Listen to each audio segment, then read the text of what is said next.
Hi guys, అందరికి కూడా good morning. ఇవాళ వీడియోలో ఏంటంటే ఏపీ ఫారెస్ట్ బీట్ ఆఫీసర్ సంబంధించి మోడరేట్ లెవెల్లో క్వశ్చన్ అండ్ ఆన్సర్స్ అనేది అయితే చూద్దాము. ఆల్రెడీ నిన్నైతే మనమైతే ఫారెస్ట్ బీట్ ఆఫీసర్లోనే ఈజీ లెవెల్లో క్వశ్చన్ అండ్ ఆన్సర్స్ ఎలా ఉంటాయనేది అయితే నిన్నైతే వీడియో అయితే చేసాము. సో పార్ట్ ఏ కింద అయితే అండ్ పార్ట్ బి రెండు కూడా మనమైతే క్వశ్చన్ అండ్ ఆన్సర్స్ అయితే చేయడం జరిగింది. ఆ వీడియోస్ యొక్క లింక్ని అయితే కింద డిస్క్రిప్షన్లో ఇస్తాను, అక్కడికి వెళ్ళి అయితే చెక్ చేయండి. సో ఇప్పుడు వచ్చేసరికి మోడరేట్ లెవెల్లో క్వశ్చన్ అండ్ ఆన్సర్స్ అనేది అయితే చూద్దాము. సో ఫస్ట్ వచ్చేసరికి పార్ట్ ఏలో అయితే చూద్దాము. సో ఫస్ట్ క్వశ్చన్ వచ్చేసరికి నీటిని హైడ్రోజన్ ఆక్సిజన్గా విభజించే ప్రక్రియను ఏమంటారని అయితే అడుగుతున్నారు. సో ఆన్సర్ వచ్చేసరికి ఎలక్ట్రోలిసిస్ అని అయితే అంటారు. అండ్ నెక్స్ట్ సెకండ్ క్వశ్చన్ వచ్చేసరికి గ్రీన్ హౌస్ వాయువులో ప్రధానమైనది ఏదనైతే అడుగుతున్నారు, కార్బన్ డైఆక్సైడ్. సో ఏంటంటే నిన్న ఈజీ లెవెల్లో వచ్చినటువంటి క్వశ్చన్స్ అయితే ఒక 2-3 క్వశ్చన్స్ అయితే కొన్ని క్వశ్చన్స్ రిపీట్ అయితే అవుతున్నాయి. అండ్ నెక్స్ట్ వచ్చేసరికి డిఎన్ఏ యొక్క పూర్తి రూపం ఏమిటని అయితే అడుగుతున్నారు. సో ఆన్సర్ వచ్చేసరికి డిఆక్సీ రైబో న్యూక్లిక్ యాసిడ్ అనేది అయితే సో డిఎన్ఏ యొక్క ఫుల్ ఫామ్ అండి. నెక్స్ట్ వచ్చేసరికి క్లోరోఫిల్లో ప్రధాన మూలకం ఏదనైతే అడుగుతున్నారు. సో ఆన్సర్ వచ్చేసరికి మెగ్నీషియం అనేది అయితే ప్రధాన మూలకంగా ఉంటుంది క్లోరోఫిల్లో. అండ్ నెక్స్ట్ వచ్చేసరికి 5G టెక్నాలజీ ప్రధానంగా ఏ రంగానికి చెందినది అయితే అడుగుతున్నారు. సో ఆన్సర్ వచ్చేసరికి టెలికమ్యూనికేషన్కి అయితే సంబంధించింది. అండ్ నెక్స్ట్ క్వశ్చన్ వచ్చేసరికి రక్తంలో ఆక్సిజన్ను మోసే ప్రోటీన్ ఏదనైతే అడుగుతున్నారో. సో ఆన్సర్ వచ్చేసరికి హిమోగ్లోబిన్ అనేది అయితే మన ఆన్సర్ అనేది అయితే అవుతుంది. అండ్ నెక్స్ట్ క్వశ్చన్ వచ్చేసరికి సౌర కుక్కర్ వేడి ఉత్పత్తి కోసం ఏ విధానాన్ని ఉపయోగిస్తారని అయితే అడుగుతున్నారు. ఆన్సర్ వచ్చేసరికి సూర్యకాంతి ప్రతిబింబం మరియు సేకరణ అనేది అయితే మన ఆన్సర్ అనేది అయితే అవుతుంది. అండ్ నెక్స్ట్ క్వశ్చన్ వచ్చేసరికి టీకాలు శరీరంలో ఏ రకమైన శక్తిని పెంచుతాయి అని అయితే అడుగుతున్నారు. సో ఆన్సర్ వచ్చేసరికి రోగ నిరోధక శక్తిని అయితే పెంచుతాయి.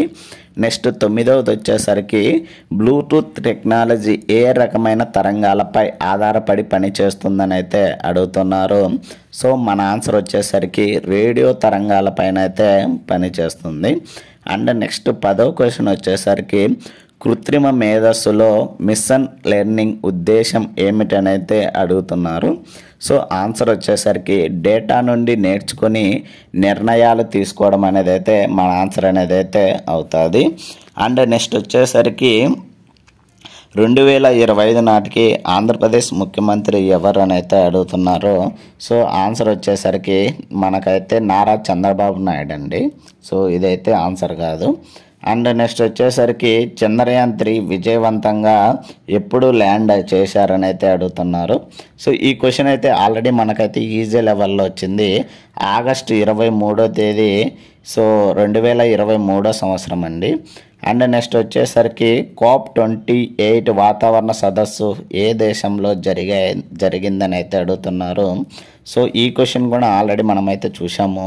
యునైటెడ్ అరబ్ ఎమిరేట్స్ దుబాయ్ అనేది అయితే మన ఆన్సర్ అవుతుంది.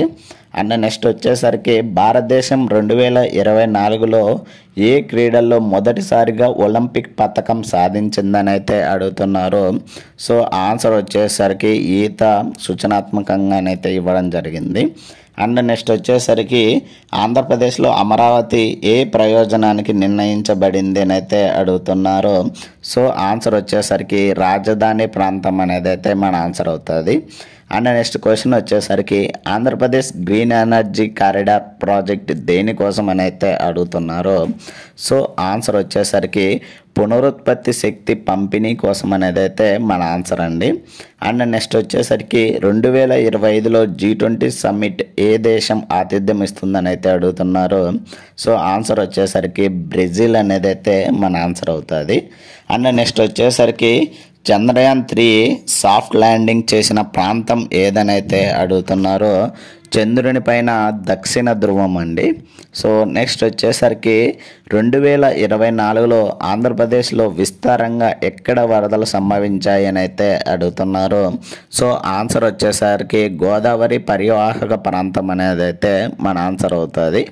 అండ్ నెక్స్ట్ వచ్చేసరికి ఏపీ స్కిల్ డెవలప్మెంట్ స్కామ్ ఏ సంవత్సరంలో వార్తల్లోకి వచ్చిందని అయితే అడుగుతున్నారు. సో ఆన్సర్ వచ్చేసరికి 2023 సంవత్సరం అని అయితే ఇవ్వడం జరిగింది. అండ్ నెక్స్ట్ వచ్చేసరికి వందే మాత్రం పాట రచయిత ఎవరు అని అయితే అడుగుతున్నారు. సో ఈ క్వశ్చన్ కూడా రిపీట్ అయింది. సో బంకిం చంద్ర చటర్జీ గారు అయితే రచించారు. అండ్ నెక్స్ట్ వచ్చేసరికి విజయనగర రాజధాని ఏదని అయితే అడుగుతున్నారు. సో ఆన్సర్ వచ్చేసరికి హంపి అండి. అండ్ నెక్స్ట్ వచ్చేసరికి ఆంధ్ర రాష్ట్రం ఎప్పుడు ఏర్పడిందని అయితే అడుగుతున్నారు. అక్టోబర్ 1, 1953 సంవత్సరంలో అయితే ఆంధ్ర రాష్ట్రం అనేది అయితే ఏర్పడింది. సో ఇంకా ఎవరైనా కానీ వీడియోను కొత్తగా చూస్తున్నట్లయితే please like, share and subscribe చేసుకోవడం అయితే మర్చిపోద్దండి గైస్. ఇలాంటి మరిన్ని వీడియోస్ అండ్ మరిన్ని అప్డేట్స్ కోసం అయితే. సో మనం ఏంటంటే యాక్చువల్గా జాబ్ నోటిఫికేషన్ వీడియోస్ చేద్దాం అనుకుంటున్నాను. కానీ ఏంటంటే మనకు షార్ట్ టైము అండ్ ఇప్పుడైతే forest beat officer and forest section officer రెండు కూడా ఒకటేసారి ఎగ్జామ్ కండక్ట్ చేస్తున్నారు కాబట్టి సో ఏంటంటే ఈజీగా మనం ఏంటంటే ఇన్ని రోజులు ప్రిపేర్ అయింది మనం కవర్ చేసాం అన్ని టాపిక్స్ లేదా అనే ఉద్దేశంతో నేనైతే ఇలా మోడల్ పేపర్స్ కూడా చేయడం జరుగుతుంది. సో అప్ టు మనమైతే సాటర్డేస్ వరకు అయితే మ్యాక్సిమం వీటి మీద అయితే వీడియో చేస్తాను. తర్వాత మనమైతే ఇప్పుడు రిలీజ్ అయినటువంటి ఏదైనా సరే జాబ్ నోటిఫికేషన్స్ అన్నీ కూడా సో విత్ ఇన్ షార్ట్ టైంలో అయితే కవరప్ అయితే చేద్దాము. డైలీ 1 వీడియో అయితే అప్లోడ్ చేస్తాను ఇంతకుముందు. ఒకవేళ జాబ్ నోటిఫికేషన్స్ ఎక్కువగా రిలీజ్ అయ్యి మనకు ఇబ్బంది అవుతుంది అనుకుంటే సో వీడియోస్ అయితే డైలీ 2 వీడియోస్ అయితే అప్లోడ్ చేయడానికైనా ట్రై చేస్తాను. సో ఇది ఎవరైనా కానీ వన్స్ అగైన్ కొత్తగా చూస్తున్నట్టయితే లైక్ చేసి సబ్స్క్రైబ్ అయితే చేసుకోండి గైస్. సో నెక్స్ట్ వచ్చేసరికి అల్లూరి సీతారామరాజు ఏ ఉద్యమానికి నాయకత్వం వహించారని అయితే అడుగుతున్నారు. సో ఆన్సర్ వచ్చేసరికి రంపా తిరుగుబాటుకి అయితే నాయకత్వం వహించారు 1922 నుంచి 1924 సంవత్సరం వరకు. అండ్ నెక్స్ట్ వచ్చేసరికి భారత జాతీయ కాంగ్రెస్ స్థాపకుడు ఎవరనైతే అడుగుతున్నారు. సో ఆన్సర్ వచ్చేసరికి ఏఓ హ్యూమ్ అనేది అయితే మన ఆన్సర్ అవుతుంది. అండ్ నెక్స్ట్ వచ్చేసరికి సత్యాగ్రహం అనే పదాన్ని మొదట ఉపయోగించినది ఎవరనైతే అడుగుతున్నారు. సో ఆన్సర్ వచ్చేసరికి మహాత్మా గాంధీ అండి. అండ్ నెక్స్ట్ వచ్చేసరికి రాయలసీమ అనే పేరు ఏ కాలంలో ప్రాచుర్యం పొందిందని అయితే అడుగుతున్నారు. సో ఆన్సర్ వచ్చేసరికి బ్రిటిష్ కాలంలోనే మనకైతే ప్రాచుర్యం పొందింది. అండ్ నెక్స్ట్ వచ్చేసరికి ఆంధ్రప్రదేశ్లో తొలి ఆంగ్ల మాధ్యమ పాఠశాల ఎక్కడ ప్రారంభమైందని అయితే అడుగుతున్నారు. సో ఆన్సర్ వచ్చేసరికి విశాఖపట్నంలో అయితే మొదలయ్యింది. అండ్ నెక్స్ట్ వచ్చేసరికి భారత రాజ్యాంగ సభ మొదటి సమావేశం ఎప్పుడు జరిగిందని అయితే అడుగుతున్నారు. డిసెంబర్ 9, 1946 సంవత్సరం అని అయితే ఇవ్వడం జరిగింది. అండ్ నెక్స్ట్ 30వ క్వశ్చన్ వచ్చేసరికి గోపాలకృష్ణ గోఖలేను ఎవరు గురువుగా భావించారని అయితే అడుగుతున్నారు. ఆన్సర్ వచ్చేసరికి మహాత్మా గాంధీ గారు అయితే భావించారు. అండ్ నెక్స్ట్ 31వ క్వశ్చన్ వచ్చేసరికి ఆంధ్రప్రదేశ్లో పొడవైన నది ఏదని అయితే అడుగుతున్నారు. సో ఆన్సర్ వచ్చేసరికి గోదావరి నది అండి. అండ్ నెక్స్ట్ 32వ క్వశ్చన్ వచ్చేసరికి నాగార్జున సాగర్ ఆనకట్ట ఏ నదిపై ఉందని అయితే అడుగుతున్నారు. సో ఆన్సర్ వచ్చేసరికి కృష్ణా నదిపై అయితే ఉన్నది.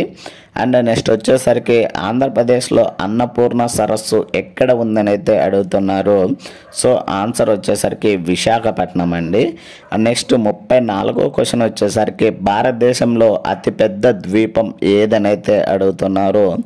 ఆన్సర్ వచ్చేసరికి అండమాన్ నికోబార్లోని మిడిల్టన్ అయితే అతిపెద్ద ద్వీపం అండి. అండ్ నెక్స్ట్ వచ్చేసరికి శ్రీశైలం అణు విద్యుత్ ప్రాజెక్టు ఏ జిల్లాలో ఉందని అయితే అడుగుతున్నారు. సో ఆన్సర్ వచ్చేసరికి నాగార్జున సాగర్ పరిసరాలు నల్లమల్ల అనేది అయితే మన ఆన్సర్ అండి.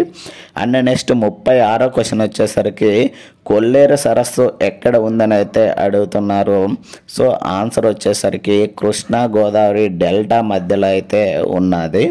అండ్ నెక్స్ట్ 37వ క్వశ్చన్ వచ్చేసరికి భారతదేశంలో పత్తి ఉత్పత్తిలో ప్రథమ రాష్ట్రం ఏదైతే అడుగుతున్నారో సో ఆన్సర్ వచ్చేసరికి గుజరాత్ అయితే మన ఆన్సర్ అవుతుంది.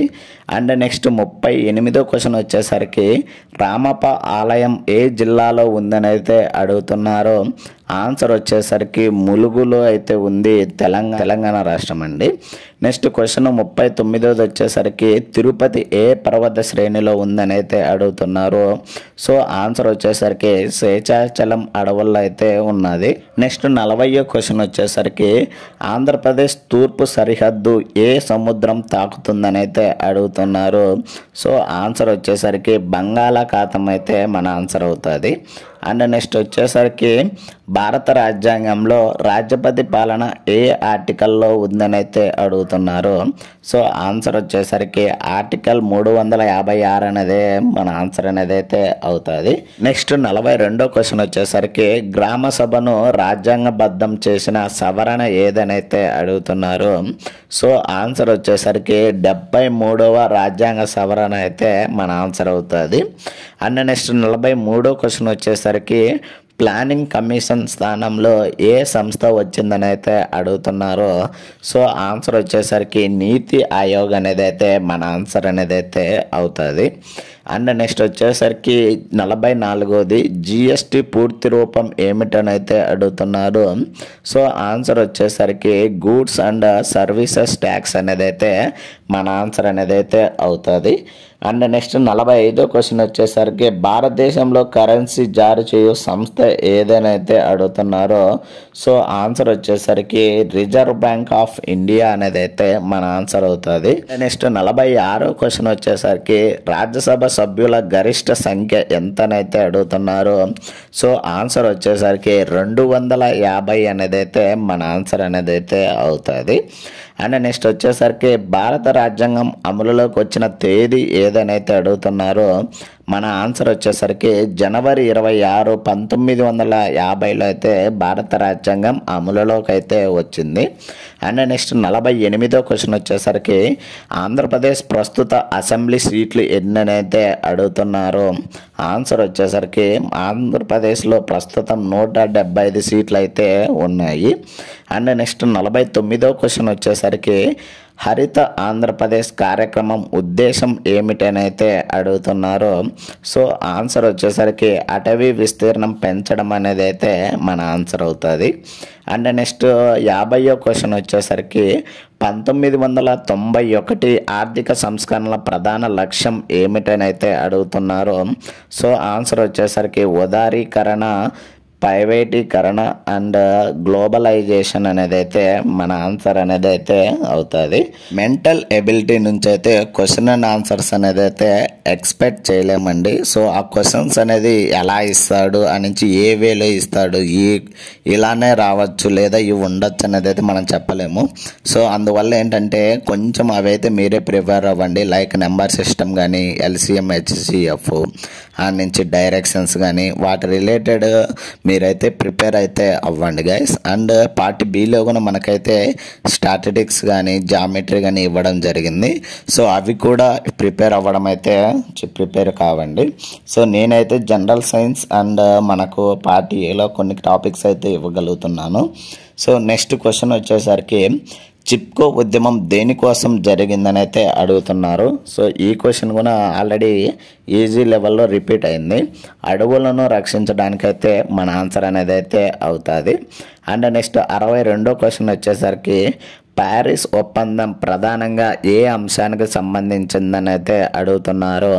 సో ఆన్సర్ వచ్చేసరికి వాతావరణ మార్పు నియంత్రణకనైతే మన ఆన్సర్ ఇవ్వడం జరిగింది.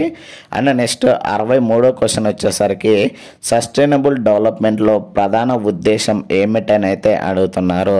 సో మన ఆన్సర్ వచ్చేసరికి ప్రస్తుత అవసరాలు తీర్చడం కానీ భవిష్యత్తు వనరులను నాశనం చేయకుండానైతే మన ఆన్సర్ అనేది అయితే ఇవ్వడం జరిగింది. అండ్ నెక్స్ట్ 64వ క్వశ్చన్ వచ్చేసరికి అరణ్య సంరక్షణ చట్టం ఏ సంవత్సరంలో అమలులోకి వచ్చిందని అయితే అడుగుతున్నారు. సో ఆన్సర్ వచ్చేసరికి 1980వ సంవత్సరం అని అయితే ఇవ్వడం జరిగింది. అండ్ నెక్స్ట్ 65వ క్వశ్చన్ వచ్చేసరికి ఆంధ్రప్రదేశ్లో అతిపెద్ద జీవ వైవిధ్య ప్రాంతం ఏదని అయితే అడుగుతున్నారు. సో ఆన్సర్ వచ్చేసరికి నల్లమల్ల అటవీ ప్రాంతం అనేది అయితే మన ఆన్సర్ అనేది ఇవ్వడం జరిగింది. అండ్ నెక్స్ట్ 66వ క్వశ్చన్ వచ్చేసరికి ఎకో టూరిజం ఉద్దేశం ఏమిటని అయితే అడుగుతున్నారు. సో ఆన్సర్ వచ్చేసరికి ప్రకృతి సంరక్షణతో పాటు పర్యాటకాన్ని ప్రోత్సహించడం అనేది అయితే మన ఆన్సర్ అయితే ఇవ్వడం జరిగింది. అండ్ నెక్స్ట్ 67వ క్వశ్చన్ వచ్చేసరికి బయోగ్యాస్ ఉత్పత్తికి ప్రధాన ముడి పదార్థం ఏమిటని అయితే అడుగుతున్నారు. సో ఆన్సర్ వచ్చేసరికి పసుపుల విసర్జన అయితే మన ఆన్సర్ అయితే ఇవ్వడం జరిగింది. అండ్ నెక్స్ట్ 68వ క్వశ్చన్ వచ్చేసరికి క్లీన్ ఇండియా మిషన్ అధికారికంగా ఏ పేరుతో పిలుస్తారని అయితే అడుగుతున్నారు. సో ఆన్సర్ వచ్చేసరికి స్వచ్ఛ భారత్ అభియాన్ అనేది అయితే మన ఆన్సర్ అవుతుంది. అండ్ నెక్స్ట్ 69వ క్వశ్చన్ వచ్చేసరికి ఓజోన్ పొర భూమిని దేని నుండి రక్షిస్తుంది అని అయితే అడుగుతున్నారు. సో ఆన్సర్ వచ్చేసరికి అల్ట్రా వైలెట్ కిరణాల నుండి అనేది అయితే మన ఆన్సర్ అనేది అయితే అవుతుంది. అండ్ నెక్స్ట్ 70వ క్వశ్చన్ వచ్చేసరికి వృక్షాలు వాతావరణంలో ఏ వాయువును ఎక్కువగా తీసుకుంటాయి అని అయితే అడుగుతున్నారు. సో ఆన్సర్ వచ్చేసరికి కార్బన్ డైఆక్సైడ్ అనేది అయితే మన ఆన్సర్ అవుతుంది. నెక్స్ట్ 71వ క్వశ్చన్ వచ్చేసరికి సునామీకి ప్రధాన కారణం ఏమిటని అయితే అడుగుతున్నారు. సో ఆన్సర్ వచ్చేసరికి సముద్రపు భూకంపం అనేది అయితే మన ఆన్సర్ అవుతుంది. అండ్ నెక్స్ట్ 72వ క్వశ్చన్ వచ్చేసరికి నేషనల్ డిజాస్టర్ మేనేజ్మెంట్ అథారిటీ అధ్యక్షుడు ఎవరనైతే అడుగుతున్నారు. సో ఆన్సర్ వచ్చేసరికి భారత ప్రధాని అండి. సో ఈ క్వశ్చన్ కూడా మళ్ళీ రిపీట్ అయింది. అండ్ నెక్స్ట్ వచ్చేసరికి హెచ్యుడి తుఫాను ఏ సంవత్సరంలో ఆంధ్రప్రదేశ్ను ప్రభావితం చేసిందని అయితే అడుగుతున్నారు. ఆన్సర్ వచ్చేసరికి 2014వ సంవత్సరం అండి. అండ్ నెక్స్ట్ 74వ క్వశ్చన్ వచ్చేసరికి అగ్ని ప్రమాదాల నివారణకు ఉపయోగించే పరికరం ఏదనైతే అడుగుతున్నారు. ఫైర్ ఎగ్జింక్విషర్ అనేది అయితే మన ఆన్సర్ అవుతుంది. సో నెక్స్ట్ క్వశ్చన్ వచ్చేసరికి 75వది డిఆర్ఆర్ అనే పదం పూర్తి రూపం ఏమిటని అయితే అడుగుతున్నారు. డిజాస్టర్ రిస్క్ రిడక్షన్ అనేది అయితే మన ఆన్సర్ అయితే అవుతుంది. సో ఇది ఫారెస్ట్ బీట్ ఆఫీసర్కి పార్ట్ ఏలో మోడరేట్ లెవెల్లో క్వశ్చన్ అండ్ ఆన్సర్స్ అయితే గైస్. సో ఇలాంటి మరిన్ని వీడియోస్ అండ్ మరిన్ని అప్డేట్స్ కోసం అయితే please like, share and subscribe చేసుకోవడం అయితే మర్చిపోద్దండి గైస్. సో పార్ట్ బికి సంబంధించి మోడరేట్ క్వశ్చన్ అండ్ ఆన్సర్స్ అయితే టుడే ఈవినింగ్ అయితే పార్ట్ 2 వీడియో అయితే అప్లోడ్ అయితే చేస్తాను guys. And easy level question and answers అయితే వీడియోస్ యొక్క లింక్ అయితే కింద డిస్క్రిప్షన్లో ఇస్తాను, అక్కడికి వెళ్ళి అయితే చెక్ చేయండి guys. Thank you for watching. So ఈ వీడియోకి అయితే నేనైతే 50 లైక్స్ అయితే ఎక్స్పెక్ట్ చేస్తున్నాను. సో లైక్ చేయడం అయితే మర్చిపోద్దండి గైస్.